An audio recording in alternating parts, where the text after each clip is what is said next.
Alrighty.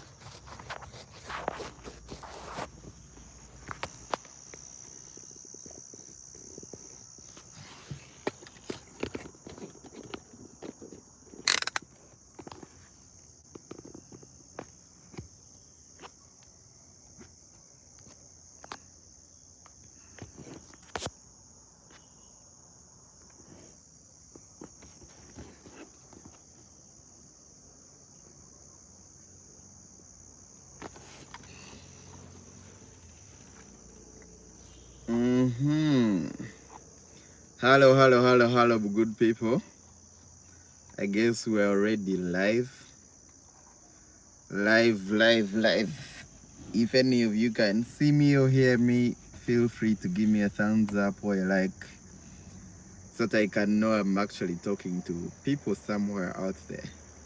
I hope you guys are very well. I hope your Muslim friends gave you that invite for the what, like pilau in Uganda. I don't know what the equivalent would be in other countries, but that rice. And yeah, Eid Mubarak to all the Muslims tuning in, and I hope you guys are having a good time. Thank you for fasting. Yeah, and congratulations upon the successful completion. Today we're going to go over the next 3 laws, because usually you know how this is done. We do 3 laws and then discuss them over a live stream, and then we do another 3 and another 3 like that as we get along. So to begin with, law number 1, 2, 3. Okay. Law number 7 says, get others to do the work for you, but always take the credit. Yeah, unfair as that may sound, I'm sure some of you have experienced that exact same experience, where you do the work and somehow your boss takes the credit. But yeah, always it's a show of power. It's people trying to amass a certain level of influence, and this is what Robert Greene has to say. And I took some notes, and then we'll do some excerpts from the book and then keep moving. The smartest people in history did not do everything themselves. Think about a guy like Thomas Edison. Do you really think he made that light bulb alone? When you think about it, do you think he did not get help anywhere, get advice anywhere, get encouragement from their wife, get a team member who just told them, put this wire together with this one? But somehow, Thomas Edison is the one who gets all the credit for having invented the light bulb. And that is what this law number 7 of having power is actually teaching us. So always know how to leverage other talents, because yours alone cannot make you as important as you need to be. Now, save your time and energy for what only you can do, which is usually like strategy and vision. You'd expect a CEO to sort of give guidance and strategic direction and sort of cast a vision, instead of being the one to write emails to clients and apologize for delayed service or whatever. So strategy and vision are the things that you have as a leader, a powerful one. Those are the things you need to focus on. Don't focus on the nitty-gritties and the micromanaging. Delegate ruthlessly. Your time is the most valuable asset. Again, that's self-explanatory. Whatever you can do, do. Whatever you can do and you must do, do. Whatever you can do but you can delegate, delegate. And it should not be the thing of you have delegated but then you're coming to sort of supervise the delegation. You've saved no time. When you delegate, trust that the person that you have given the responsibility will actually do as you wish. Sindio? Alright. Build a team that makes you look brilliant. It is your team usually, because as a person you only have 24 hours in a given day. So imagine how much you can get done in 24 hours. Not so much. But with your team and with the rest of the people and putting together people that can make things happen, you can make so much happen as a person. And then know what you're uniquely good at and outsource the rest. Feel free to outsource most of the things that you do not want to do by yourself. All right. As a creator, repurpose, collaborate, delegate editing.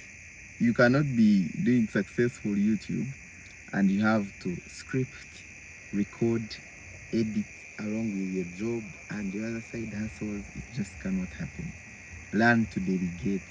If someone edited your video, it's no harm. Just focus on making your quality, your content better, and let someone do the hard work, the heavy lifting, as opposed to let me learn how to edit so that I can control this. I don't spend. You have to spend for you to earn. Yeah. Then law number 8 says make other people come to you. Use bait if you have to. In other versions, it says use bait if necessary. But as a Christian, you'd want to first think if bait is ever necessary, because, I mean, why are you giving anything as bait? But we are discussing the laws of power. And yeah, we may or may not want to understand the truth around them, but it is what it is. Chasing people gives them power over you. Make them chase you instead, and the power shifts entirely in your favor. That's very clear. And those of you who are trying to date, you know this is very true. Lure others into your territory. Set the trap, place the bait, and let them come to you. You control the environment that way, the timing and the outcome. There is this famous story of Napoleon, how Napoleon would retreat, not out of fear, but just out of strategic reasons. So he would retreat, and then as he's being chased by the enemy, he's looking for his environment, the terrain that he wants to fight in, where he knows he has an advantage.